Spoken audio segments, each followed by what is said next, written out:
আল্লামা হুজুর কিবলা রহমাতুল্লাহ আলাইহির কথা বলি বাবা। আল্লামা হুজুর কিবলা রহমাতুল্লাহ আলাইহি যেদিন দুনিয়া থেকে বিদায় নিয়ে চলে গেলেন বাবা, হুজুরের একটা বানর ছিল, একটা মাছ ছিল পুকুরে বাবা। ওই যে পুকুরে ওযু করা হয় ওই পুকুরে হুজুরের একটা মাছ ছিল, বড় মাছ, কাতলা মাছ। ওই মাছটা হুজুর ইন্তেকালের পরে ওই মাছখানা মাথা ঠুকে ঠুকে মারা যায়। হুজুরের কেরামতি বারহক।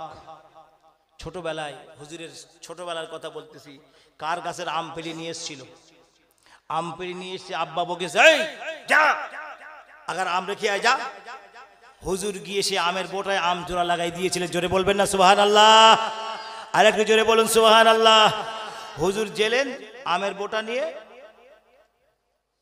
আলহামদুলিল্লাহ। তার মানে ইনি আল্লাহর ওলি হবেন, ইনি আল্লাহর ওলি হবেন। হুজুর কেবলা ভূমিষ্ঠ হওয়ার পরে কাঁদিনি, কান্না বাচ্চারা ভূমিষ্ঠ হয়ে কাঁদে, তো হুজুর কাঁদিনি।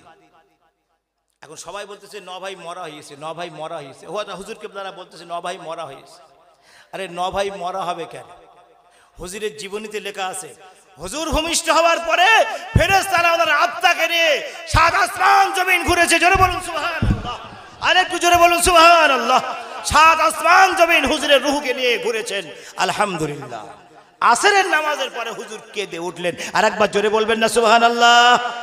আসরের নামাজের পরে কেঁদে উঠলেন। হুজুরের কেরামতি জালালি, কেরামতি জালালি। একটা বানর ছিল হুজুরের, বানর পুষতেন হুজুর। আপনারা শুনেছেন তো, হুজুর একটা বানর পুষতেন, বানর।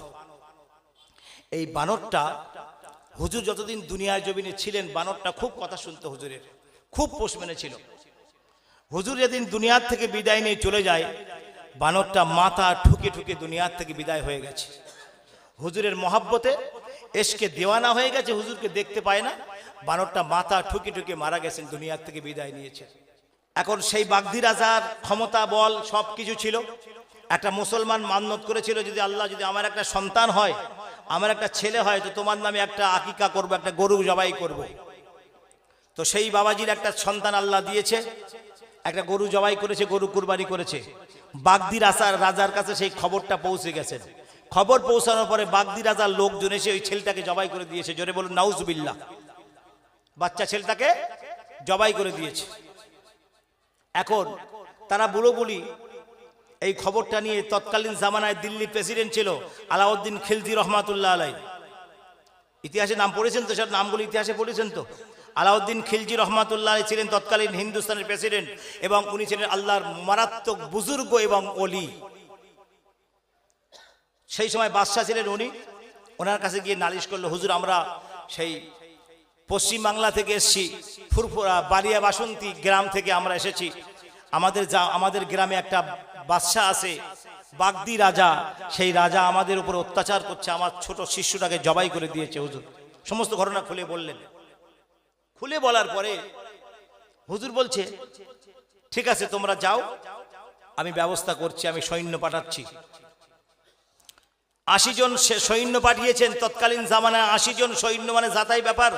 দিল্লি থেকে রওনা দিয়েছে। দিল্লি থেকে আস্তে আস্তে পান্ডুয়া, গরুহাট আছে যেখানে, গরুহাট শাহ সুফি সুলতান রহমাতুল্লাহ শুয়ে আছেন, ওখানে একটা মাজার আছে। যারা গেছেন যারা বলতে পারবেন। পান্ডুয়া গরুহাটের পাশে একটা মাজার আছে। কে দেখেছেন? কেউ নাই এখানে দেখেছেন? শাহ সুফি সুলতান রহমাতুল্লাহ শুয়ে আছেন ওখানে। উনিও ওই সঙ্গে উনি ছিলেন, ওই জিহাদের সময় উনি সঙ্গে ছিলেন। শাহ সুফি সুলতান রহমাতুল্লাহ আলাইহি উনি ওই সঙ্গে ছিলেন। যে বাহিনী দিল্লির জমিন থেকে পাঠানো হয়েছে বালিয়া বাসন্তীর উদ্দেশ্যে, উনি সেই বাহিনীর ভিতরে কমান্ডার চিফ হিসাবে হুজুর ওনাকে পাঠিয়েছিলেন। 40 জন ফুরফুরা ওখানে আপনার পান্ডুয়ায় থেমে গেল। 40 জন বালিয়া বাসন্তী চলে আসলো। চলে এসে ওখানে যুদ্ধ হয়। ওখানে এক বাগদি রাজা ছিল, তার সঙ্গে যুদ্ধ করে সে রাজাকে হারিয়ে ওনারা ক্ষমতা প্রতিষ্ঠিত করলেন। এবার ওনারা আসলেন ফুরফুরা বালিয়া বাসন্তীতে চলে আসলেন। বালিয়া বাসন্তীতে এসে আপনার ফুরফুরার বেলতলা জমিনে শুয়ে আছেন শাহ সুফি। তো হুজুর যখন বেলতলায় আসলেন, বালিয়া বাসন্তীতে আসলেন, রাজার সঙ্গে যুদ্ধ চলতেছে, বাগদি রাজার সঙ্গে যুদ্ধ চলছে। এই যুদ্ধ চলাকালীন মুসলমানদের সৈন্য কমে যায়, আর বাগদি রাজার সৈন্য মরে না। হুজুর চিন্তা করতেন রাত্রের বেলা যে ওর সৈন্য কমে না, আমার সৈন্য মারা যায়, কেসটা কি? একজন বলতেছে হুজুর ওই বাগদি রাজার বাড়ি একটা পুকুর আছে, জিয়াদ কুণ্ডু বলে একটা পুকুর আছে, ওই পুকুরে যদি মরা মানুষ ফেলে দেওয়া হয় সে জীবিত হয়ে উঠে চলে আসে। তার মানে হুজুর বুঝলেন জেনের কারখানা, ওই পুকুরটা জেনের কারখানা। যে পুকুরটা 400 জনের মানে পূর্ব সাইডে, পশ্চিম সাইডে যে পুকুরটা আছে দেখেছেন, 400 জনের পূর্ব সাইডে যে পুকুরটা আছে, ওই পুকুরটা ছিল বাগদি রাজার জিয়াদ কুণ্ডু। ওখানে যে মারা যেত তাকে ফেলে দিত, বা কেটি কুটি গেছে ফেটে গেছে ফেলে দিত, সে জীবিত হয়ে উঠে চলে আসতো। ও আমার বাবাজিরা, ফুরফুরার প্রতিষ্ঠাতা, ফুরফুরা বিজয়ী হোসেন আহমদ বুখারী গাজী রহমাতুল্লাহ আলাইহি ওই বাহিনীর ভিতরে কমান্ডার চিফ হয়ে আসলেন। বাবা হুজুর আমার খবর নিলেন ওই জিয়াদ কুণ্ডুতে এক টুকরা গরুর গোশত ফেললে, এক টুকরা গরুর মাংস যদি ফেলা যায়, দুষ্ট খবির জিনদের আক্রমণ থেকে হেফাজত হবে। ও আমার বাবাজিরা, যুদ্ধ বিরতি রাখলেন। বাবা যুদ্ধ একদিন দুদিন বিরতি রাখলেন। হুজুর আমার সাধুর পোশাক পরিধান করলেন। বাবা ওই সময় সাধুর পোশাক পরিধান করে হুজুর আমার বাগদি রাজার বাড়ির দিকে চলে যায়। বাগদি রাজার একটা অভ্যাস ছিল বাবা, কোনো সাধু পুরুষ, কোনো ফকির যদি ওনার বাড়িতে যায়, যতক্ষণ ফকির না খাবে ততক্ষণ বাগদি রাজা খেত না। ও আমার বাবাজিরা, একজন মানুষ গিয়ে বলে হুজুর আপনার দেশে একটা ভিক্ষুক এসেছে, বলে তাড়াতাড়ি করে ডেকে নিয়ে আসো, আপনি খাওয়া দাওয়া করেন। বলে না, আমি আগে চ্যান করব, চ্যান করে পরিষ্কার হব, তারপরে খাওয়া দাওয়া করব। ও আমার বাবাজিরা, বাগদি রাজা বলেছিল হ্যাঁ হ্যাঁ আপনি গোসল করেন, আপনি চ্যান করেন তাড়াতাড়ি করে। বলে আমি যে কোনো পুকুরে চ্যান করব না, আমি জিয়াদ কুণ্ডুতে চ্যান করতে চাই। বলে জিয়াদ কুণ্ডুতে আপনি চ্যান করবেন? সে কি? আরে ওখানে যাবেন না, নোংরা জায়গা। বলে না, আমি ওখানে চ্যান করব। সন্ন্যাসী সন্ন্যাসী হয়ে একদম দাড়ি ফাড়ি পুরো সব সন্ন্যাসীর বেশ ধারণ করে হুজুর এসে, কিন্তু হুজুর তো আসলে সন্ন্যাসী না, হুজুর তো এসে বাগদি রাজার সর্বনাশ করার জন্য। বুঝতে পেরেছে? এখন উনি চ্যান করার নাম করে পুকুরে এক টুকরো গরুর গোশত ফেলে দিয়ে ওই ধার দিয়ে হুজুর পলাটান, ব্যাস বিরাট বিকট আওয়াজ হয়েছে। বাগদি রাজার পুকুরে যখন ওই গরুর গোশত ফেলে দিল, বিকট আওয়াজ, বিশ্রী বিভৎস আওয়াজ হয়েছে। আওয়াজে মানুষ বুঝতে পারলো যে এই যিনি এসেছিলেন উনি কোনো সাধারণ মানুষ নয়, উনি কোনো সন্ন্যাসী নয়, উনি হচ্ছেন ফুরফুরার প্রতিষ্ঠাতা, ফুরফুরা বিজয়ী হোসেন আহমদ বুখারী গাজী রহমাতুল্লাহ আলাইহি। ও আমার বাবাজিরা, জিয়াদ কুণ্ডুতে কোনো মানুষকে ফেলে দিলে আর জীবিত হয় না, কোনো কাটা ফাটা মানুষকে ফেললে আর ভালো হয় না বাবা। এইবার যুদ্ধ শুরু হয়ে যায়, যুদ্ধ চলা শুরু হয়ে যায় বাবা, যুদ্ধ চলতে থাকে। এইবার বাগদি রাজার মানুষ মরে আর জীবিত হয় না, বাগদি রাজার মানুষ মরে যায় আর জীবিত হয় না বাবা। এইবার বাগদি রাজার সৈন্য কমা হতে শুরু করলো, বাগদি রাজার সৈন্য কমে গেল বাবা। না না না, বাগদি রাজার সমস্ত সৈন্য সব শেষ হয়ে গেল। এইবার হুজুর ফুরফুরার প্রতিষ্ঠাতা, ফুরফুরা বিজয়ী হোসেন আহমদ বুখারী গাজী রহমাতুল্লাহ আলাইহি এইবার ধাওয়া করে বাগদি রাজাকে ধরার জন্যে। বাগদি রাজা গোপনে চুচুড়ার জমিনে চলে যায়, চুচুড়ার জমিনে হাজির হয়ে যায় বাবা। তৎকালীন চুচুড়ার নামটা পরিবর্তন হয় নাই, এখনো সেই জায়গার নাম চুচুড়া। বাগদি রাজা তার স্ত্রী দুজন চুচুড়ায় হাজির হয়ে যায়। ওরা মনে করতেছে আমার তো সব শেষ, এই ফকির সাহেব এসে আমার সব শেষ করে দিলে, ফকিরের গোষ্ঠী আমার গোষ্ঠী সাফ সাফ করে দিলে, পরিষ্কার করে দিলে একদম। ভাই এরকম খবর একজন বলেছিল, হিন্দুস্থানের বাদশাহ কে, গরিবে নওয়াজ হুজুর যখন হিন্দুস্থানে আসেন, পৃথ্বীরাজের মা বলেছিল, পৃথ্বীরাজ খবরদার, একজন ফকির তোমার দেশে হাজির হবে, তুমি তার কথা মানবে, শুনবে, তার সঙ্গে বিরোধিতা করবে না, তার সঙ্গে বিরোধিতা করলে তোমার ক্ষতি হবে, খবরদার ওই মুসলমান ফকিরের সঙ্গে তুমি বিরোধিতা করবে না, তাকে ঠাট্টা বিদ্রুপ করবে না, খবরদার, সে কিন্তু মস্ত বড় আল্লাহর ওলি, তুমি তার কথা মানবে, তোমার ভালো হবে। পৃথ্বীরাজের মা কোনো সাধারণ মানুষ ছিলেন না, উনি জানতেন, এজন্য উনি সব কথা পৃথ্বীরাজকে খুলে বলে দিয়েছিলেন। পৃথ্বীরাজ শুনলো না, লাস্টে গিয়ে মরল, শুনলো না। আল্লাহর ওলিদের কাছে কোনো কথা, ভাই আল্লাহর ওলিদের কাছে কোনো কথা চাপা থাকে? ওলিরা, কুতুবরা আমার আপনার লাইফ হিস্টোরি বলতে পারেন, আমার আপনার জীবনের প্রথম থেকে শেষ পর্যন্ত সব বলতে পারেন, অলি কুতুব দরবেশ নকির নজির, তারপরে যারা আছে ইমানদার সবটা। এখন যাই হোক, সে ঘটনা পরে আলোচনা হবে। পিতৃরাজ কথা শুনলো না, লাস্টে ফকির সাহেবের সঙ্গে বিরোধিতা করলো, শেষ হয়ে গেল। এখন বাগদি রাজা চুচুলায় চলে গেল, চুচুলায় পালিয়ে গেল। এখন 4 শহীদান, 4 ভাই, এক মায়ের সন্তান, 4 ভাই কোরআনের হাফেজ। 4 জন বেরিয়ে পড়লেন, 4টে ঘোড়া নিলেন, সঙ্গে আরেকজন লোককে নিলেন, নিয়ে বলছে তুই এখানে দাঁড়া, চুচুলায় যাবে, বাগদি রাজাকে খতম করবে। চিন্তা করেন, ওদের শরীরে যে রাগ ছিল তৎকালীন জামানায়, মানুষের শরীরে যে রাগ ছিল, ওই রাগ এখন আমাদের মধ্যে আছে? ওই রাগ নেই। আমাদের রাগ আছে সামান্য একটুখানি, রাগ দেখায় আবার ঠান্ডা হয়ে যায়। আরে ভাই, রাগ সবার শরীরে আছে কম বেশি, কিন্তু আগেকার মতো রাগ এখন আর নেই। এখন যদি আমরা রাগ সবাই দেখাই, তাহলে জেলখানায় থাকা হবে? আরে কথা বলেন না কেন? সবাই মনে করেন রাগ দেখাচ্ছি, আমার রাগ আমি দেখাই, আপনার রাগ আপনি দেখান, তাহলে জেলখানায় জায়গা হবে? জেলখানায় ঠুনুঠুনি করবে সব, এত মানুষ ধরবে না জেলখানায়। এখন বাগদি রাজা সেখান থেকে চুচুলায় চলে গেল, 4 শহীদান, 4 ভাই, 4টে ঘোড়া নিল, একটা মানুষকে সঙ্গে নিল, আর বললো তোরা এখানে, তুই এখানে দাঁড়া। আর 4 খিলি পান হাতে নিল, 4 খিলি পান। এই 4 খিলি পান নিয়ে বলতেছে, এই 4টে পান খিলি হাতে দাঁড়াবি, আমরা এসে বলবো সহিস পান দাও, তুই আমাদের গালে পান দিবি। চিন্তা করেন, আমরা এসে পান চাইবো, তুই আমাদের হাতে গালে পান দিবি। এখন আল্লাহ রহমতে হয়তো পান দিলে জীবিত হয়ে যেত, এটা আল্লাহ পাকি ভালো জানেন, বা হুজুররাও জানতেন। আল্লাহর ওলিরা তো সব খবর রাখেন, তাই বলে হুজুররাও জানতেন। ও আমার বাবা জেরা, 4 শহীদান, 4 ভাই চলে গেল বাবা, 4খানা ঘোড়া নিয়ে চলে গেল, চুচুড়ার জমিনে চলে গেল। চুচুড়ার জমিনে চলে গিয়ে বাগদি রাজাকে খতম করে দিল, বাগদি রাজাকে শেষ করে দিল, এবং 4 ভাইকে শহীদ করে দিল। ও আমার বাবা জেরা, 4খানা মুন্ড, 4খানা ধল ঘোড়ার পিঠে ওঠানো হয়েছে। 4টে ঘোড়া, 4খানা ধল নিয়ে ওই জায়গায় হাজির হয়ে যায়, যে জায়গায় মানুষটা দাঁড়িয়ে আছে বাবা, যে জায়গায় 4 কিলি পান 4টে দেওয়া আছে, ওই জায়গায় মুন্ডুগুলো ভেসে ভেসে চলে আসে, আর ঘোড়ার পিঠে ধর 4টে চলে আসে। ও আমার বাবা জিরাফ, ইসলামের জন্য মানুষ কি করতে পারে? সেই ইরাকের মানুষ ইরাক থেকে দিল্লির জমিন ইসলাম শেখার জন্য এসেছিলেন। ওই বাহিনীতে আলাউদ্দিন খিলজি রহমাতুল্লাহ আলাইহি, তৎকালীন জামানার প্রেসিডেন্ট আলাউদ্দিন খিলজি রহমাতুল্লাহ আলাইহি ওই বাহিনী পাঠিয়ে দিলেন বাবা পান্ডুয়ার জমিনে, আর বালিয়া বাসন্তীতে পাঠিয়ে দিলেন বাবা। এই বালিয়া বাসন্তীর ভিতরে তারা ছিল। তৎকালীন জামানা ইরাকের মানুষ ছিল, কেউ রাশিয়ার মানুষ ছিল বাবা, কেউ ফিলিস্তিনের মানুষ ছিল। এই বিভিন্ন দেশের মানুষেরা হিন্দুস্তানের জমিনে আসতো, হিন্দুস্তানের জমিনে ইসলাম শেখার জন্য আসতো। দিল্লি তৎকালীন জামানা ইসলামের প্রাণ কেন্দ্র ছিল বাবা। দিল্লির জমিনে মানুষ ইসলাম শেখার জন্য আসতো, দিন শিক্ষা অর্জন করার জন্য আসতো।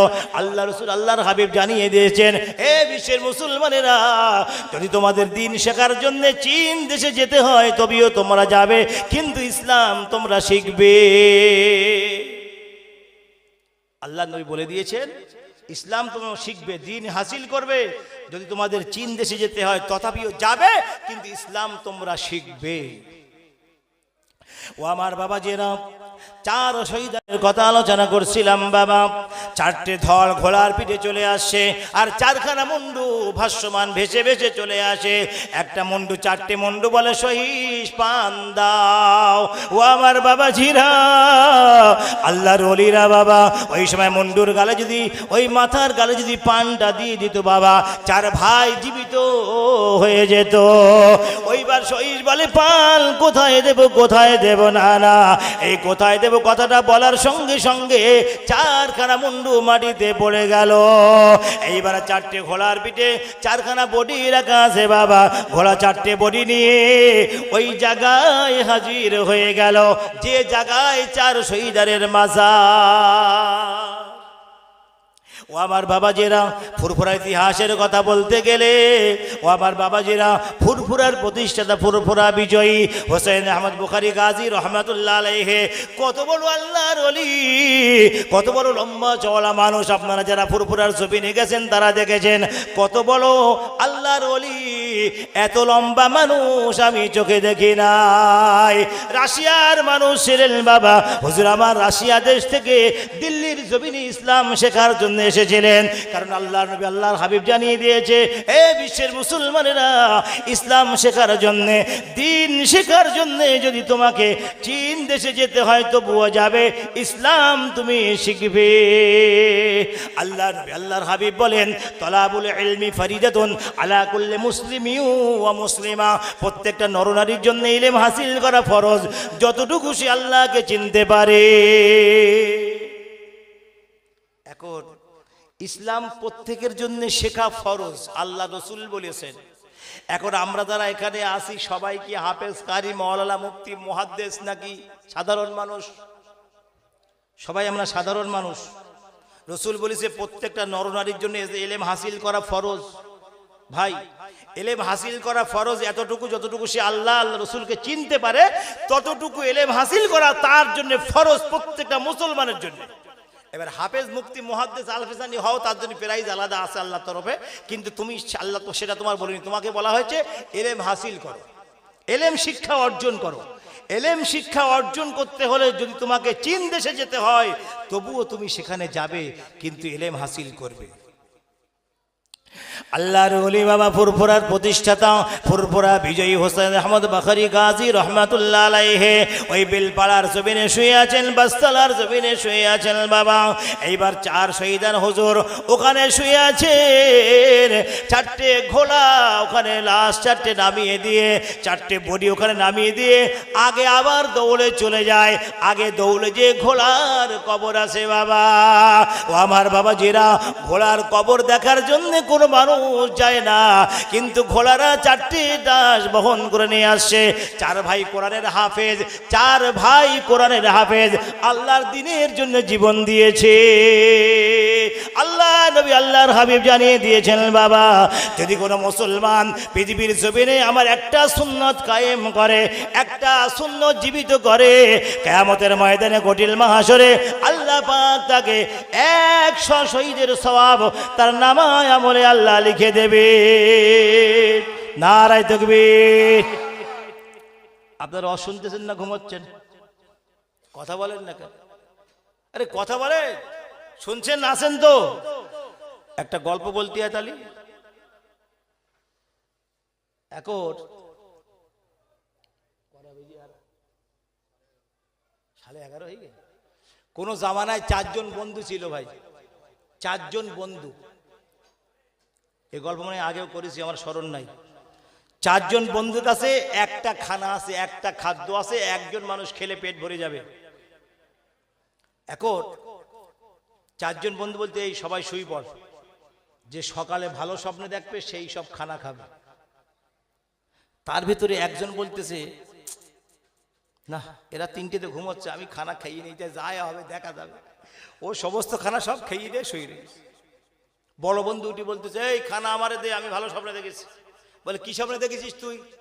বলে আমি স্বপ্নে দেখতেছি প্রথম আসমানে উঠেছি, সেখানে আল্লাহ নূর, আল্লাহ তাজাল্লি যে আমি দেখেছি, তোরা কোথায় দেখবি? খাদ্য আমারে দে। এখন দ্বিতীয় জন বলতেছে, ও যদি আমি যদি তৃতীয় চতুর্থ বলি তো লাস্টেরটা সপ্তম আসমান বলে দেবে। ও বলতেছে আমি পঞ্চম ষষ্ঠ আসমানে উঠেছি, সেখানে আল্লাহর নূর, আল্লাহ তাজাল্লি যে আমি দেখেছি, তোরা কোথায় দেখবি? খানা আমারে দে, আমি খাই।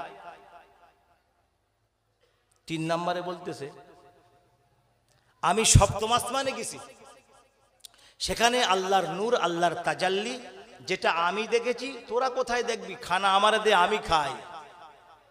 3টে স্বপ্ন 3 জন বলল। 4 নম্বর বলতে খানা তো খেয়েছি আমি, এখন আমি কি বলি? মহা চিন্তায় পড়ে গেছে, আমি এবার কি বলি? ওরা তো 3 জন 3 রকম বলেছে। এখন ও বলতেছে ভাই আমি খানা খাই ফেলেছি। কেন খানা খেলি কেন? আর কি বলো ভাই, তোরা সব প্রথম আসমানে কেউ, তৃতীয় আসমানে কেউ, সপ্তম আসমানে, আর তোরা সব আসমানে গেছিস, আর রাত্রি একটা খোলা জেনেছি, বলতেছে খানা খানায় তোর গর্দান কেটে দেবো। আগে খানা খানায় তোর গর্দান উড়িয়ে দেবো, জলদি খানা খা। ভাই আমি সব খানা খেয়ে ফেলিস, তা আমাকে ডাকিসনি কেন? বলে আমি ডেকেলুম, তোরা শুনতে পাসনি, তোরা সেই আসমানের প্রথমে সেই সপ্তম আসমানে ষষ্ঠ আসমানে ঘুরতেছিস, আমার আওয়াজ কদ্দূর যাবে, ওই জন্য আমি খানা সব খেয়ে ফেলেছি। কবি বলছে জিসনে সোয়া উসনে খোয়া, জিসনে জাগা উসনে কুছ না কুছ পায়া। বুঝতে পারতেছেন? যে জেগে থাকবে সে কিছু না কিছু পাবে ইনশাল্লাহ। যে আল্লাহকে কোনো দুর্বলতা কোনো অক্ষমতা স্পর্শ করতে পারে না, সেই সুবহান নিজের বান্দাকে, নিজের বান্দা বলতে মুহাম্মদ সাল্লাল্লাহু আলাইহি ওয়াসাল্লামকে রাত্রের একটি অংশে বোরাক জাতীয় জিনিসে মেরাজে নিয়ে গেলেন। সামান্য সময় লাইলাম মিনাল মসজিদিল হারাম ইলাল মসজিদিল আকসা, মসজিদে হারাম থেকে মসজিদে আকসা পর্যন্ত। এখন নবী কিসে গেলেন? বোরাকে গিয়েছিলেন না? এই বোরাক শব্দের অর্থ বারকুন শব্দ থেকে বোরাক শব্দের উৎপত্তি। কি বললাম? বারকুন শব্দ থেকে বোরাক শব্দের উৎপত্তি। বারকুন মানে বিজলি। এখন বোরাক বিজলির চেয়ে গতি বেশি, এমন বোরাকে আল্লাহ নবীকে আল্লাহ নিয়ে গেলেন, সেই মক্কা থেকে উঠিয়ে নিয়ে হাতিমে কাবা থেকে নিয়ে চলে গেলেন আরশে আজিমে। একবার জোরে বলবেন না সুবহানাল্লাহ। আল্লাহ পাক জানিয়ে দিলেন জিবরাইল, ও জিবরাইল আর দেরি করো না, তাড়াতাড়ি করে আমার নবীকে নিয়ে চলে আসো। ওরে জিবরাইল, সমস্ত নবীরা আমার দিদার কামনা করেছে, আর আমি আল্লাহ আমার হাবিবের দিদার কামনা করি। ও আমার বাবা জিরা, জিবরাইল চলে আসলেন আল্লাহ নবীর দরবারে, আবার নবীকে সঙ্গে করে নিয়ে এইবার নবী আমার জিবরাইল রওনা দিলেন বাবা হাতিমে কাবা থেকে। হাতিমে কাবার কাছে আমার নবী ঘুমিয়েছিলেন বাবা, হাতিমে কাবায় ঘুমাচ্ছিলেন। জিবরাইল নবীর কদম মোবারকে চুমা দিলেন। আল্লাহ নবীর ঘুম ভেঙে যায়, নবীজি উঠে বলে ভাই জিবরাইল আপনি আমার পায়ের কাছে কেন? আপনি আমার পায়ের কাছে কি করেন? ওই সময় জিবরাইল বলে ইয়া রাসূলুল্লাহ ইয়া হাবিবাল্লাহ হুজুর, আল্লাহ পাক রব্বুল আলামিন আমাকে জানিয়ে দিয়েছেন খবরদার আমার নবীর সঙ্গে যেন বেয়াদবি না হয়। নবীর সঙ্গে যারা বেয়াদবি করে আল্লাহ পাক জানিয়ে দিলেন উতুল্লিম বাদা যালিকা জানিম, যারা আমার নবীর সম্পর্কে খারাপ কটূক্তি করবে বাবা, নবীর সঙ্গে বেয়াদবি করবে, আল্লাহ পাক তাদেরকে জানিয়ে দিলেন তোর জন্মের মধ্যে সমস্যা আছে। ও আমার বাবা জিরা, জিবরাইল বলি ইয়া রাসূলুল্লাহ ইয়া হাবিবাল্লাহ হুজুর তাড়াতাড়ি করে ওযু বানিয়ে নেন। ও আমার বাবা জিরা, আল্লাহ নবী আল্লাহর হাবিব ওযু বানিয়ে নিলেন বাবা। এইবার রওনা দিলেন বোরাকে চলে মসজিদে আকসার দিকে হাজির হলেন। ও আমার বাবা জিরা, আল্লাহ নবী আল্লাহর হাবিবের বোরাকটির এত গতি ছিল বাবা, এক পা মসজিদে হারামে আর এক পা ছিল বাইতুল মুকাদ্দাসে। ও আমার বাবা জিরা, ওই বাইতুল মুকাদ্দাসের কথা বলি বাবা, যে বাইতুল মুকাদ্দাসটা নবী সুলাইমান আলাইহিস সালাম নির্মাণ করেছিলেন বাবা, যে বাইতুল মুকাদ্দাস হযরত দাউদ আলাইহিস সালাম তার ছেলে হযরত সুলাইমান আলাইহিস সালাম তৈরি করেছিলেন বাবা, ওই বাইতুল মুকাদ্দাসটা ফিলিস্তিনের জমিনে অবস্থিত।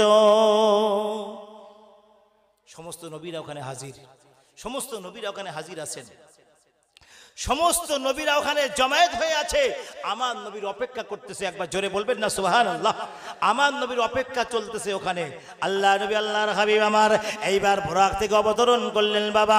নবী আমার মসজিদে আকসার ভিতরে ঢুকে পড়লেন। নবী আদম আলাইহিস সালাম একটা সিংহাসনে বসা ছিল বাবা। নবী আদম আলাইহিস সালাম আমার নবীকে সালাম করলেন, মারহাবা ইয়া রাসূলুল্লাহ, মারহাবা ইয়া হাবিবাল্লাহ।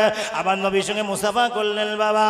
আমার নবীকে মুসাফা করে ইমামতের জন্য দাঁড় করিয়ে দিলেন মসজিদে আকসারায়। আল্লাহ নবী আল্লাহর হাবিব ইমামতি করলেন বাবা। সমস্ত নবীরা ওখানে হাজির ছিল, 1,24,000 মতন তারে 2,24,000 পয়গম্বর হুজুরা ওই মসজিদে হাজির ছিল বাবা। সমস্ত নবীদের ইমামতি করলেন আমার আপনার নবী, দো জাহানের বাদশা শফিউল মুজনাবিন রাহমাতাল লিল আলামিন জনাবে মুহাম্মদ রাসূলুল্লাহ সাল্লাল্লাহু আলাইহি ওয়াসাল্লাম। নবী আমার ইমামতি করলেন। ইমামতি করার পরে বোরাকে চললেন বাবা। ওই বোরাকটার গতি এত ছিল, আল্লাহ পাক জানিয়ে দিলেন বারকুন শব্দ থেকে বোরাক শব্দের উৎপত্তি বাবা। বারকুন মানে বিজলি বা কারেন্ট বাবা। কারেন্টের গতির চেয়ে আল্লাহ পাক রব্বুল আলামিন ওই বোরাকের গতি বাড়িয়ে দিলেন। নবী আমার অগ্রসর হচ্ছেন বাবা। যেতে যেতে নবী দেখতে পান আল্লাহ নবী মুসা আলাইহিস সালাম কবরে দাঁড়িয়ে দাঁড়িয়ে নামাজ আদায় করে। আল্লাহ নবী আল্লাহর হাবিব আমার মসজিদে আকসা থেকে নামাজ আদায় করে পার হলেন বাবা। এইবার নবী আমার প্রথম আসমানে হাজির হয়ে যায়। নবী আমার যেতে যেতে দেখতে পান আল্লাহর নবী আল্লাহর হাবিব নবী আমার দেখতে পেলেন নবী মুসা আলাইহিস সালাম কবরের ভিতরে দাঁড়িয়ে দাঁড়িয়ে নামাজ আদায় করে। ও বাবাজিরা আমার, কোন মুসা কবরে নামাজ আদায় করে, আবার কোন মুসা মসজিদে আকসায় নামাজে ছিলেন, আবার কোন মুসা ষষ্ঠ আসমানে আমার নবীর সঙ্গে মুসা নবীর দেখা হয়েছিল। এখন নবী মুসা আলাইহিস সালাম কবরে দাঁড়িয়ে দাঁড়িয়ে নামাজ পড়তেছে। আল্লাহ নবী দেখতে পাচ্ছেন, যখন মেরাজে যান নবী আমার দেখতে পাচ্ছে মুসা আলাইহিস সালাম কবরে দাঁড়িয়ে নামাজ পড়তেছে। আবার একটু আগে যখন নবী মসজিদে আকসায় নামাজ ইমামতি করলেন, সেখানে মুসা আলাইহিস সালাম পিছনে ইক্তেদা করেছিলেন, মানে মুসল্লি ছিলেন। আর ওই মুসা ষষ্ঠ আসমানে যখন মুসা নবীর সঙ্গে দেখা হয়, আল্লাহ নবীর সঙ্গে মুসা নবীর ষষ্ঠ আসমানে দেখা হয়েছিল। তাহলে মুসা কজন? কথা বলেন না কেন? মুসা কজন? একজন মুসা। আল্লাহ পাক রব্বুল আলামিন জানিয়ে দেন, হে বিশ্বের মুসলমানেরা, আমি আল্লাহ ইচ্ছা করলে অনেক কিছু করতে পারি, আমার ক্ষমতার কোনো শেষ নাই। ইন্নাল্লাহ আলা কুল্লি শাইইন কাদির, আমার ক্ষমতার কোনো শেষ নাই। আমি আল্লাহ ইচ্ছা করলে যা ইচ্ছা আমি তাই করতে পারি। তোমরা ফতোয়া দিয়ে হারাম হারাম বলে দিও না। ও আমার বাবাজিরা, আল্লাহ নবী আল্লাহর হাবিব মেরাজে চলে যাবেন বাবা। প্রথম আসমানে চলে গেলেন। প্রথম আসমানে দ্বাররক্ষীকে বলা হয়, ওরে আসমানে দ্বাররক্ষী, তাড়াতাড়ি করে দরজা খোল, আর দেরি করিস না। বিশ্ব নবী, বিশ্ব নেতা, আশরাফুল আম্বিয়া, সাইয়্যিদুল মুরসালিন, রাহমাতাল লিল আলামিন জনাবে মুহাম্মদ রাসূলুল্লাহ সাল্লাল্লাহু আলাইহি ওয়াসাল্লাম নবী আমার সঙ্গে আছে। ও আমার বাবাজিরা, দ্বাররক্ষী তাড়াতাড়ি করে দরজা খুলে দিলেন, আর দেরি করলেন না, তাড়াতাড়ি করে দরজা খুলে দিলেন। ওই জায়গায় ফেরেশতার সঙ্গে নবী আমার কথা হয়, মারহাবা ইয়া রাসূলুল্লাহ, মারহাবা ইয়া রাসূলুল্লাহ। প্রতিটা নবী আমার নবীকে মারহাবা ইয়া রাসূলুল্লাহ বলেছেন। এইবার ষষ্ঠ আসমান থেকে প্রথম আসমান, দ্বিতীয় আসমান, তৃতীয় আসমান, চতুর্থ আসমান, পঞ্চম আসমান, ষষ্ঠ আসমান, সপ্তম আসমান অতিক্রম করলেন। ভাই, এখান থেকে সূর্য কত রাস্তা জানেন? কত রাস্তা সূর্য এখান থেকে কত কিলোমিটার? আরে যারা স্কুলের স্টুডেন্ট আছে, কলেজের ইউনিভার্সিটির স্টুডেন্ট এখানে নেই, তারা ইতিহাস পড়েননি? হ্যাঁ, 9.5 কোটির ঊর্ধ্বে কিলোমিটার সূর্য। পৃথিবী থেকে সূর্যের দূরত্ব 9.5 কোটি কিলোমিটারের চেয়ে আরো বেশি দূরত্ব। তাহলে এখান থেকে সূর্যের দূরত্ব যদি এই হয়, তাহলে আমার নবী কোথায় গেছে চিন্তা করতে পারেন? 50,000 বছর সময় লাগবে নবী যেখানে গেছেন সেই জায়গায় ঘুরে আসছি। কিন্তু আল্লাহ বলছে সামান্য সময় মেরাজ সংঘটিত হয়েছে। লাইলাম মিনাল মসজিদিল হারাম ইলাল মসজিদিল আকসা, রাতের একটি অংশে মেরাজ সংঘটিত হয়েছে। রাতের একটি অংশে সামান্য সময়ে মেরাজ সংঘটিত হয়েছে, আলহামদুলিল্লাহ। আর নবীজি বলতেছে আমার মেরাজ হয়েছে 27 বছর লেগেছে। একবার জোরে বলবেন না সুবহানাল্লাহ? আল্লাহ নবী আল্লাহর হাবিব আমার এইবার আগে জাহান্নাম দেখবেন। জিবরাইলকে বলি, আখি জিবরাইল, ও ভাই জিবরাইল, আমাকে আগে জাহান্নামের দিকে নিয়ে চলো। আমার গুনাহগার উম্মতেরা আমি জাহান্নামে কেমন করে আছে আমি নবী নিজে চোখে দেখতে চাই। ও আমার বাবাজিরা, একজন মহিলার মাথায় পাথর মারা হচ্ছে, আর দূর থেকে তার মাথাটা খণ্ড বিখণ্ড হয়ে যাচ্ছে। জিবরাইলকে বলে, ও ভাই জিবরাইল, এই মহিলার মাথায় কেন পাথর মারা হচ্ছে? জিবরাইল বলেছিল, ইয়া রাসূলুল্লাহ, ইয়া হাবিবাল্লাহ, হুজুর, ইনি এমন একজন নারী জীবনে মাথায় কাপড় দিত না। এইবার যদি বলি, মা বোনেরা মনে করবে আল্লাহ কেন বলিলাম আমার গাওয়াজ করতি। এইবার যদি আগে বলি, মা বোনেরা মনে করবে আল্লাহ কেন বলেছিলাম আমাদের ওয়াজ করার জন্য, কেন বলেছিলাম।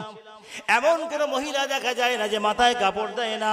ও বাবুদাল্লাহ, যে মহিলা মাথায় কাপড় দেবে না, কপালের চুল যেন দেখা না যায়, এমন মহিলা যদি মাথায় কাপড় না দেয়, আল্লাহর হাবিব আল্লাহ নবী মিরাজে যে দেখেছিলেন বাবা, ওই মহিলার মাথায় পাথর নিক্ষেপ করা হবে। পাথর মেরে তার মাথাটা খণ্ড বিখণ্ড করে দেওয়া হবে বাবা। ওই মহিলা আল্লাহর কাছে বলবে রব্বুল আলামিন আল্লাহ, ও বাবুদ আল্লাহ আমাকে মাফ করে দাও, আমাকে ক্ষমা করে দাও।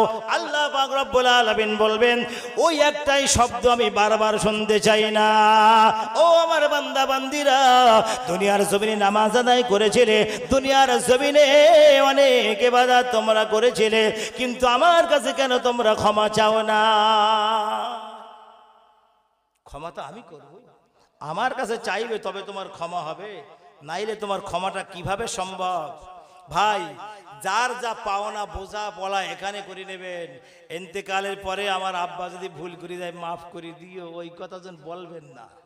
ওই কথাটা গ্রহণযোগ্য নয় যেটা বলা হয় এখানে। কারণ আমার আব্বা যদি ভুল করে যায় মাফ করে দিও, তার মানে কথাটা কেমন বলেন দিদি? মাফ করলে করলে না হয় না করলে, এরকম একটা ব্যাপার।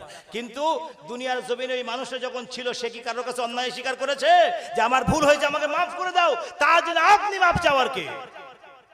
এই কথাটা আল্লাহ শুনতে রাজি নয় যে আল্লাহ আমাকে ক্ষমা করে দাও, আল্লাহ আমাকে মাফ করে দাও।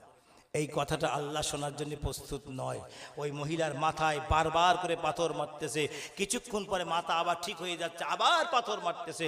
কারণ কালকে আমি কিতাবে দেখছিলাম জাহান্নামীদের শরীরের চামড়ার লম্বা হবে, মোটা হবে 40 গজ। আল্লাহু আকবার! 40 গজ একটা জাহান্নামের শরীরের চামড়া হবে, 40 গজ মোটা। আল্লাহু আকবার! কি অবস্থা, কি কঠিন জাহান্নাম! যে জাহান্নাম আমার নবী চোখে দেখে এসেছেন, সেই জাহান্নামীদের শরীরের চামড়া হবে, এক একজনের চামড়া হবে 40 গজ। উফ ভাই, না পড়লে বুঝবেন না। কোরআন স্টাডি করেন, কোরআন ফলো করেন, বুঝবেন কোরআন কি বলতে চাইছে আমাদেরকে, কি বলছে কোরআন। ফলো না করলে, পড়তে না জানলে, না মানে বুঝলে কিচ্ছু করার নাই ভাই। পড়তে জানলে বুঝবেন যে কোরআন কি বলতে চাইছে আমাদেরকে। এইবার ওই মহিলা বলতেছে আল্লাহ আমাকে ক্ষমা করো, আল্লাহ আমি এমন অন্যায় আর জীবনে করব না। আল্লাহ বলতেছে তোর কোনো ক্ষমা নাই, তুই সারা জীবন মাথায় কাপড় দিস না। দুনিয়ার জমিনে চলাফেরা করতেস বাবা, আমার জমিনের উপরে চলাফেরা করতেস, এমন ভাবে চলাফেরা করতেস দুনিয়ার জমিনে তোর ক্ষমতা ছিল বাবা, দুনিয়ার জমিনে তোর পাওয়ার ছিল, তোর পাওয়ারটা দুনিয়ার মানুষকে দেখিয়েছিলি। ওরে আমার বান্দি, আজকে দিনে আমার আযাব থেকে তোকে কেউ রেহাই করতে পারবে না। অফিস আদালতে গিয়েছিলে, মাথায় কাপড় ছিল না বাবা। ও আমার বাবাজিরা, যে মহিলা মাথায় কাপড় দেবে না, ওই মহিলা কোনোদিন কোনো বাইরে গেলেও মাথায় কাপড় দেবে না, গ্রামে চললেও কাপড় দেবে না বাবা। ঘরের ভিতরে তো দূরের কথা, বাইরেও কোনো মাথায় কাপড় দেয় না। আল্লাহ পাক জানিয়ে দিবেন আমার বান্দিরা, দুনিয়ার জমিনে অনেক অন্যায় তুই করেছিলে, আজ প্রতিটা অন্যায়ের মুখাপেক্ষী তোর হতে হবে। এখন দুনিয়ার জমিনে যখন চলতো, ও মনে করতো আমি একটা, আমার সঙ্গে পাঙ্গালাই কে, হ্যাঁ হাম কুছ। ওরে বাবার, বিরাট পাওয়ার, বিরাট ক্ষমতা, সব পাওয়ার চূর্ণ হয়ে যাবে। মনে রাখবেন, সমস্ত ক্ষমতা সব চূর্ণ করে দেবে আমার আল্লাহ। একবার বলবে আয় আমার কাছে চলে আয়, আজরাইল আলাইহিস সালাম চলে আসবে, ব্যাস একবার দেখা দেবে, সমস্ত ক্ষমতা সব শেষ। তোমার পাওয়ার, তোমার ক্ষমতা, তুমি টেলিফোন করলে যারা তোমাকে সাড়া দিত তাদেরকে ফোন করো, তাদেরকে জানাও, তুমি কাউকে পাবে না, কাউকে পাবে না। ও আমার বাবাজিরা, ওই সময় আল্লাহ নবী আল্লাহর হাবিব জিজ্ঞাসা করে ইয়া রাসূলুল্লাহ, ইয়া হাবিবাল্লাহ, হুজুর আগে বলেন, আগে বলেন, আর একটু আগে বলেন। আল্লাহ নবী দেখতে পান একজন পুরুষকে বাবা কিছু মানুষ কিছু শরীরে পান করাচ্ছে বাবা, কিছু খাওয়ার পরে তার গলার ভিতর দিয়ে আবার বেরিয়ে চলে আসে। এক গ্লাস পানি সে পান করলো, আবার কিছুক্ষণ পরে সেই পানিটা আবার মুখ দিয়ে বার হয়ে গেল। ও আমার বাবা জিরা, আল্লাহ নবী জিজ্ঞাসা করি আখি জিবরাইল, ও ভাই জিবরাইল, এই মানুষটাকে পানি খাওয়ানো হচ্ছে, আবার তার গলা দিয়ে কেন পানি বার করা হচ্ছে? জিবরাইল বলেছিল ইয়া রাসূলুল্লাহ, ইয়া হাবিবাল্লাহ, হুজুর দুনিয়ার জমিনে যারা কালারিং পানি খাবে, যারা কালারিং পানি দুনিয়ার জমিনে যারা খাবে, ওদেরকে ওইভাবে করে আযাব দেওয়া হবে, ওইভাবে করে শাস্তির ভিতরে গ্রেফতার করা হবে। ও আমার বাবা জিরা, আল্লাহ নবী জাহান্নামের ভিতরে ঘুরছেন বাবা, নবী আমার জাহান্নাম দেখছেন, আবার আগে বলেন, আল্লাহ নবী আগে বেড়ে যায়। জিবরাইল শুধু জিজ্ঞাসা করে আর আল্লাহ নবী জিজ্ঞাসা করে, জিবরাইল শুধু উত্তর দেয়। আল্লাহ নবী জিজ্ঞাসা করে আর জিবরাইল শুধু উত্তর দিয়ে যায়। একজন মহিলাকে দেখলেন, একজন মহিলা, ভাই 12টা তো বেজে গেছে, একজন মহিলাকে দেখলেন তানার শুয়ে দিয়ে চুলগুলো সব মাথার থেকে সরিয়ে দিয়েছে, চুলগুলো মাথার থেকে চেঁচে দিয়েছে, দিয়ে মাথায় শুয়ে শুয়ে পাথর মারতেছে, মাথায় শুয়ে শুয়ে সকলে পাথর মারতেছে।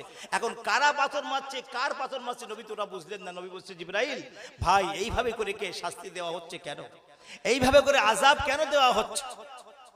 এই সময় জিবরাইল বলেছিল ইয়া রাসূলুল্লাহ, ইয়া হাবিবাল্লাহ, হুজুর এরা আপনার উম্মতের একদল মানুষ, একদল মহিলা, এরা দুনিয়ার জমিনে এরা স্বামীর কথা কোনোদিন শোনে নাই, স্বামীর কথা কোনোদিন শুনতো না। স্বামী একটা কথা বললে এই বলে সরিয়ে দিত। বাবা ও বাবাজিরা আমার, এখন বর্তমান সময়ে আইন মহিলার দিকে কথা বলে, আইন মহিলার পরে আছে বাবা, পুরুষদের পরে কোনো আইন নাই। কিন্তু একমাত্র আল্লাহর বিধান, শরিয়াতের বিধান হলো আল্লাহ পুরুষদের চেয়ে, আল্লাহ মহিলাদের চেয়ে পুরুষদের ক্ষমতা দিয়েছেন বাবা। আল্লাহ পাক রব্বুল আলামিন পুরুষদের জন্য মহিলাদেরকে দাসী বানিয়ে দিয়েছেন বাবা। ও বাবাজিরা আমার, আল্লাহ পাক রব্বুল আলামিন এমন সিস্টেম বানিয়ে দিয়েছেন সমস্ত মহিলারা পুরুষদের গোলামি করবে। এখন সকাল হলে ওয়াজ করতে, সকাল হয়েছে, বলে হ্যাঁ রে খোকার মা কালকে ওয়াজ শুনলি? আমাকে হুজুর কি ওয়াজ করতে এলো? বলে হুজুর যা বলি সব কথা কানে নিলি চলবে, দুনিয়া করা যাবে?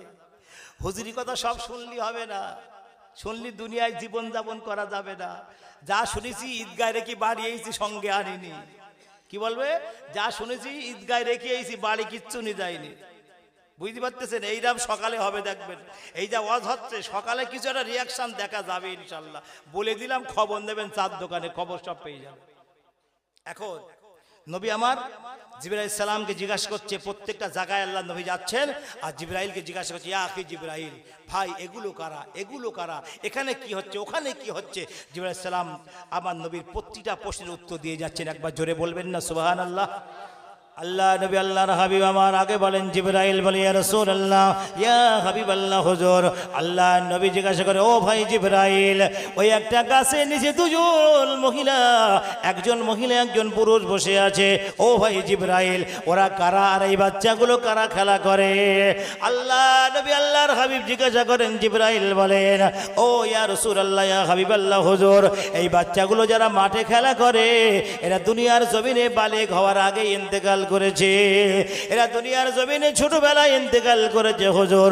আর ওই গাছতলায় দুজন মানুষ বসে আছেন, একজন হচ্ছেন ইব্রাহিম আলাইহিস সালাম, আর একজন হচ্ছে তার পাশে বিবি সারা। আল্লাহ নবী জিজ্ঞাসা করে, ইয়া আখি জিবরাইল, ও ভাই জিবরাইল, এইবার এই বাচ্চাগুলো কিভাবে, ওই মা বোনদের ওই বাচ্চাগুলো কিভাবে ওখানে চলে যাবে? আল্লাহ নবী জিজ্ঞাসা করেন। ওই সময় জিবরাইল বলে, ইয়া রাসূলুল্লাহ, ইয়া হাবিবাল্লাহ হুজুর, ওই বাচ্চাগুলোর মা বাপের জন্য কথা মনে পড়বে, মা বাপের কথা স্মরণে চলে আসবে, তখন একজন বাচ্চা গাছের তলায় হাজির হয়ে যাবে। আল্লাহ পাক রব্বুল আলামিন ওই বাচ্চার মায়ের, ওই বাচ্চার বাপের দুনিয়ার জমিনে যে সূরা ছিল, যে অবস্থা ছিল বাবা, নবী ইব্রাহিম আলাইহিস সালাম বিবি সারাকে সেই রূপ দান করবে।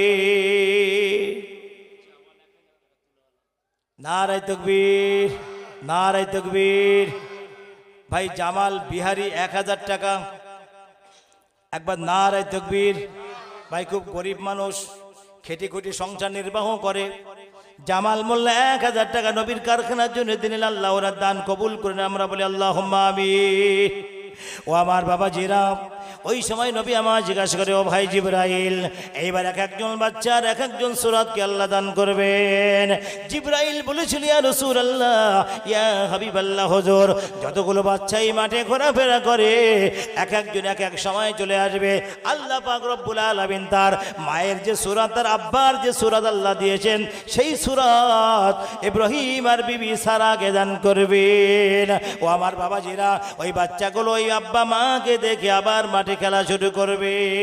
ও আমার বাবাজিরা, আল্লাহ নবী আল্লাহর হাবিব আবার আগে বাড়লেন বাবা। আবার আগে বাড়তে বাড়তে নবী আমার আরশে আজিমের ধারে চলে যায়। সিদরাতুল মুনতাহা একটা বলুই কুল গাছ আছে ওই জায়গায়। ওই সিদরাতুল মুনতাহা মানে বলুই কুল গাছ, ওই সীমানা জিবরাইলের জন্য শেষ সীমানা। আল্লাহ নবী আল্লাহর হাবিব এইবার আগে আগে বলেন বাবা, সিদরাতুল মুনতাহা বড়ই কুল গাছ পর্যন্ত। এইবার জিবরাইল বলে, ইয়া রাসূলুল্লাহ, ইয়া হাবিবাল্লাহ, হুজুর আর আমি আগে বাড়তে পারবো না। হুজুর আমি যদি আগে বাড়ি, আল্লাহ নূরে তাজাল্লিতে আমি জিবরাইল বলে সরকার হয়ে যাব। ইয়া রাসূলুল্লাহ, হুজুর এইবার আপনি আগে যান। নবী আমার ওই জায়গায় আগে চলে যায়। এবার আরশে আজিমে চলে যাবেন বাবা। নবী আমার একা একা চলে যাবেন। নবী আমার বোরাক ছেড়ে দিলেন, বোরাক ছেড়ে দিলেন। এইবার সাথী হলো জিবরাইল, জিবরাইলের সঙ্গে চলে গেলেন। জিবরাইল বলুই কুল গাছ পর্যন্ত চলে গেলেন, আর আগে যেতে পারবেন না। নবী আমার বলে, জিবরাইল, ও ভাই জিবরাইল, তুমি কি আর আমার সঙ্গে যেতে পারবে না? ওই সময় জিবরাইল বলে, ইয়া রাসূলুল্লাহ, ইয়া হাবিবাল্লাহ, হুজুর এইবার যদি আমি আর এক কদম অগ্রসর হয়ে আল্লাহ নূরে তাজাল্লিতে আমি পুড়ে সারখার হয়ে যাব। জিবরাইল এক নূরের তৈরি, আল্লাহ পাক রব্বুল আলামিন আর এক নূরের নবী আমার আল্লাহ নূরের তৈরি। একবার জোরে বলুন সুবহানাল্লাহ। ও আমার বাবাজিরা, আল্লাহ নবী আল্লাহর হাবিব জিবরাইলকে বলে, ও ভাই জিবরাইল, তোমার মনে কোনো আশা আছে, আকাঙ্ক্ষা আছে, তুমি আমাকে বলো, আমি আল্লাহর কাছে গিয়ে জানাবো। ও আমার বাবাজিরা, ওই সময় জিবরাইল বলেছিল, ইয়া রাসূলুল্লাহ, ইয়া হাবিবাল্লাহ, হুজুর আমার মনে একটা আশা আছে, একটা আশা আকাঙ্ক্ষা আমার ভেতরে আছে হুজুর, আপনি যদি আল্লাহর সঙ্গে বলেন। আল্লাহ নবী বলে, জিবরাইল তাড়াতাড়ি করে বলো। নবী আমার বলে, জিবরাইল তাড়াতাড়ি করে বলো, আমি নবী ব্যস্তর ভিতরে আছি। জিবরাইল বলে, ইয়া রাসূলুল্লাহ, ইয়া হাবিবাল্লাহ, হুজুর আমি জিবরাইল, আমার নূরের 6খানা পাকা আছে হুজুর, আমার নূরের 6খানা ডানা আছে হুজুর। আমি জিবরাইল, আমি চাই কিয়ামতের ময়দানে কঠিন মাহশরে আপনার যদি গুনাহগার উম্মতি যারা দুনিয়ার জমিনে আছে, আমি জিবরাইল আমার নূরের পাখায়, নূরের 6খানা পাখা আছে, প্রতিটা পাখায় করে আপনার গুনাহগার উম্মতিদেরকে আমি জিবরাইল পুলসিরাত পার করিয়ে দেব। নারায়ে তাকবীর, নারায়ে তাকবীর। মহান ইসলামী জলসা, মহান ইসলামী জলসা, নারায়ে তাকবীর। ও আমার বাবাজিরা, আল্লাহ নবী আল্লাহর হাবিবা দেরি করলেন না বাবা। নবী আমার এই কথাটা শুনে, জিবরাইল আমার গুনাহগার উম্মতের চিন্তা তুমি করো রে জিবরাইল, ও ভাই জিবরাইল আমার গুনাহগার উম্মতের চিন্তা তুমি করো। ও ভাই জিবরাইল, কিয়ামতের ময়দানে কঠিন মহাশরে আল্লাহ পাক রব্বুল আলামিন যেদিন পুলসিরাত পার করাবেন, আল্লাহ পাক রব্বুল আলামিন যেদিন পুলসিরাত মানুষেরা পার হতে পারবে না, আল্লাহ পাক তোমাকে ক্ষমতা দেবে, পাওয়ার দেবে। সেই পাওয়ারের বলে তুমি আমার উম্মতদেরকে পুলসিরাত পার করিয়ে দেবে। ও আমার বাবাজিরা, নবী আমার খুশি হয়ে যায়, নবী আমার আনন্দ উপভোগ করে বাবা। এইবার নবী আমার আগে বাড়লেন, আরো আগে বাড়লেন। এইবার নবীকে যে বোরাক নিয়ে যাবেন বাবা, এইবার দুনিয়ার কোনো বোরাক নাই, বারকুন মানে ওই বোরাক নাই। এইবার নবী আমার রফরফ নামক বোরাকে চলে যাবেন। রফরফ নামক বোরাক হাকিকতে বলা হয়েছে বাবা, এই রফরফ নামক বোরাকটা হচ্ছেন পিরানিবিদ দস্তগীর বলবীর আব্দুল কাদের জিলানী রহমাতুল্লাহ আলাইহি। এইবার নবীকে পিঠে নিয়ে আরশে আজিমের দিকে ধাবিত হলে